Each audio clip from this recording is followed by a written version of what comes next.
Ratusan masyarakat di Kecamatan Masjid Raya Aceh Besar rela mengantri untuk mendapat paket sembako murah di kegiatan pasar murah yang digelar pemerintah setempat. Umumnya mereka membeli telur, gula, minyak goreng, serta tepung, mengingat harga yang mulai naik menjelang Idul Adha 1444 Hijriah. Sejak pagi, seratusan kaum ibu telah hadir ke Gampung Menasa Kede, Kecamatan Masjid Raya, tempat digelarnya pasar murah oleh pemerintah Aceh Besar.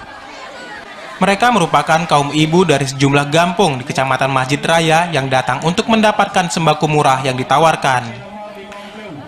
Setiap paketnya berisi gula, minyak goreng, tepung, telur, dan beras yang dijual lebih murah atau selisih Rp5.000 hingga Rp7.000 dari harga di pasaran.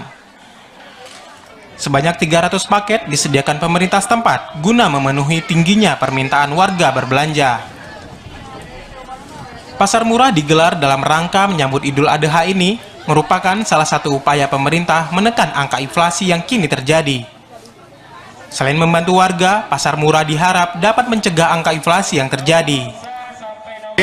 Kegiatan ini dalam rangka untuk mengendalikan inflasi daerah. Jadi yang kita tahu selama ini inflasi daerah merupakan salah satu tren. Kegiatan pasar murah yang digelar pusat kecamatan ini disambut positif warga. Hal ini karena masih tingginya harga sejumlah kebutuhan pokok khususnya menjelang Idul Adha. Orang berantrian. Sering nggak dibuat pasar murah di sini? Sebelum dalam puasa ada 2 kali. Ini yang ketiga? Yang ketiga. Moga-moganya memang kalau bisa sebulan sekali lah. Kalau enggak 3 bulan sekali. Untuk membantu kami kan bisa jualan kayak gini untuk harian mulai juga sehari kan. Kakak beli apa aja hari ini?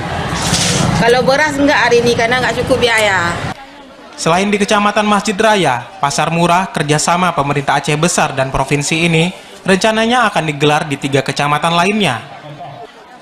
Setelah di Masjid Raya, kegiatan serupa juga akan digelar di Kecamatan Kuta Baru, Baitusalam, dan Kecamatan Simpang 3. Sementara itu, tingginya animo masyarakat untuk berbelanja membuat sejumlah kaum ibu tidak kebagian kupon berbelanja. Begitupun panitia memastikan mereka tetap kebagian karena panitia menyediakan paket sembako melebihi kebutuhan. Dari Aceh Besar, Arman Konadi, TVRI Aceh melaporkan.